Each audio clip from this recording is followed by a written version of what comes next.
Hello, my name is Linda Dolke and I am a demonstrator with Stampin' Up here in Australia. Today we're making something cute. I wanted to show you how I made my little 3D swaps that I did for the Alaska cruise.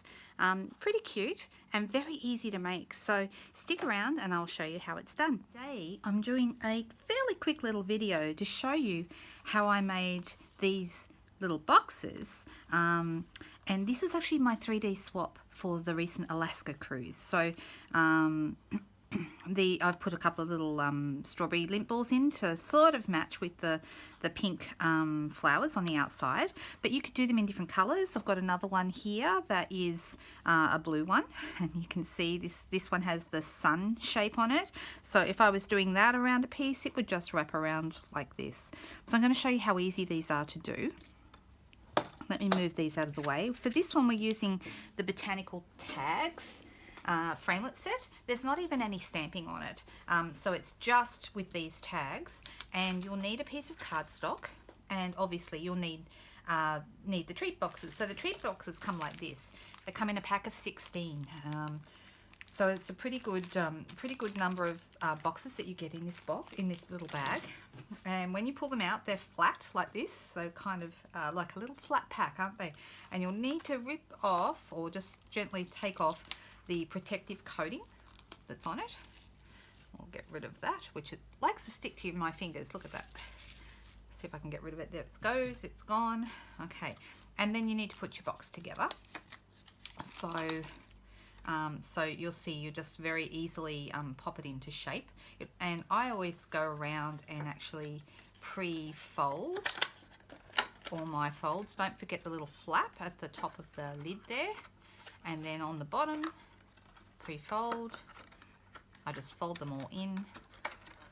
Now the one that needs to go in first is this one here with this kind of reverse tag shape out of it. That goes in first, then the sides. I don't know if you can see this very well. It might be easier to see if I did it on top of something dark. Can you see that easier? So this one first, then the little side tabs until they kind of click into place, and then this final tab here on the top that you just kind of curve and pop in. Okay, if you need to push it back from the other side to flatten it, you can. And then you've just got the tops, which is just the two tabs and the little lid, and your boxes together. Okay, so easy peasy. And then I've got my trimmer here. Today I'm using this petal pink, which is one of our fairly new colors, and I'm actually using the width of a piece of cardstock. Now in Australia here, and about 6.5 centimeters, or if you're doing inches, about 2.5 inches high. That is going to be the height, and then this full width of the cardstock, it's in Australian measurements 21 centimeters, but if you're in the US or somewhere that uses inches, it's 8.25 inches wide. Okay, so that's going to be the length of your cardstock when you are done with that. And all you're going to do, very, very simple, is you're going to grab your botanical dies here, the tags, and you're going to use whichever one you want. So the rose, I think, is really pretty for maybe like weddings and things like this. This is more of a happy, sunshiny one. I have used this one, but it doesn't work as well because there's a very small amount of join here, and these ones have a higher side, and they work better for this box. It's a bit more stable. So I'm going to use the rose in this case. I'm going to bring my big shot in, and I'm going to pop this on top. And I'm going to start at one end, doesn't matter which end you start at, and I'm going to line up the bottom and the side of the die with the bottom and the side of the paper. I'm going to put my other cutting plate on top, and I'm going to run that through. Just make sure that it goes through cleanly.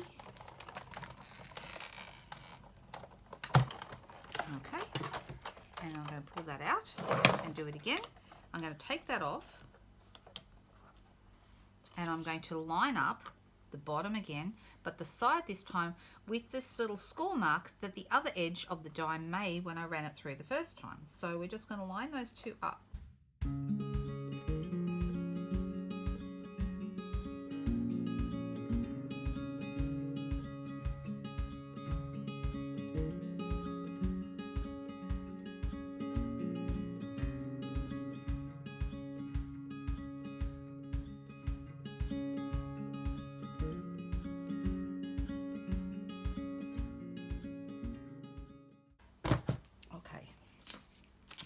the next thing I'm going to do is I'm going to use my die brush here just to quickly go over and get rid of all those pieces.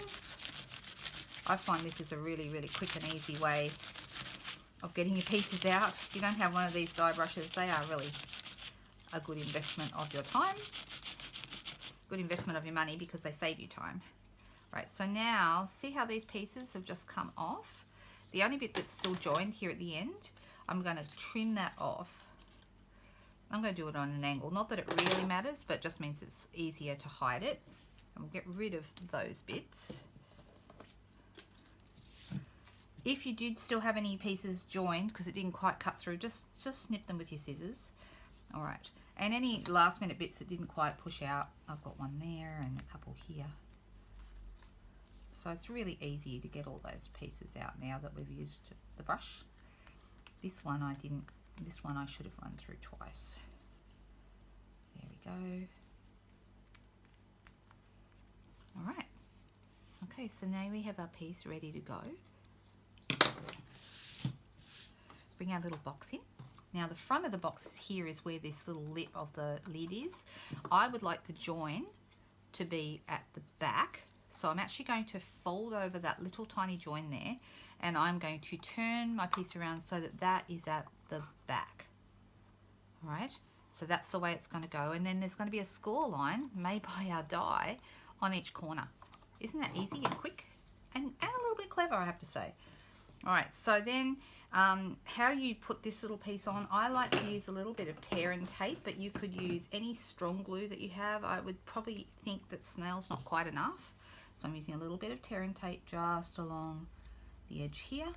Put it right against that and peel that back. And here on the other side, I'm actually just going to use a little bit of snail just to help it stick a little bit on the inside, just in that bit there where there's a bit more cardstock real estate, I guess, a little bit more attached there. Then we come back here to the back of our piece, and I'm just going to wrap it around. How easy.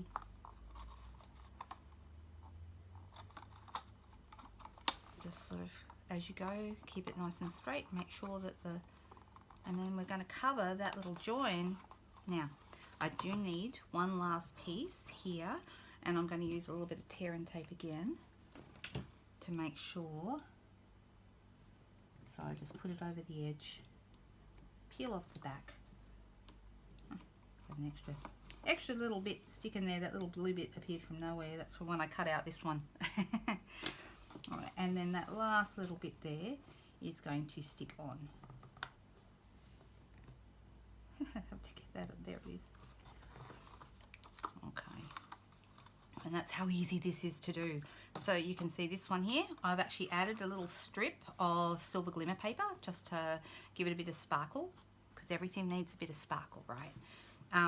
And I actually used a piece of glimmer paper that was the same length as my original cardstock, and I actually attached it before I glued this together. Okay, and you can see they're all exactly the same, all really lovely. You could put anything inside. The ones I did on this Alaska cruise had silver hearts inside, which I thought would be really pretty for a wedding. I've got some blue lint balls here, and those ones look really nice with the pool party, don't you think? So I hope you like that. It's an easy peasy little project, but something really fun and something that I think would work well for a variety of occasions. Thanks for watching, guys. Bye.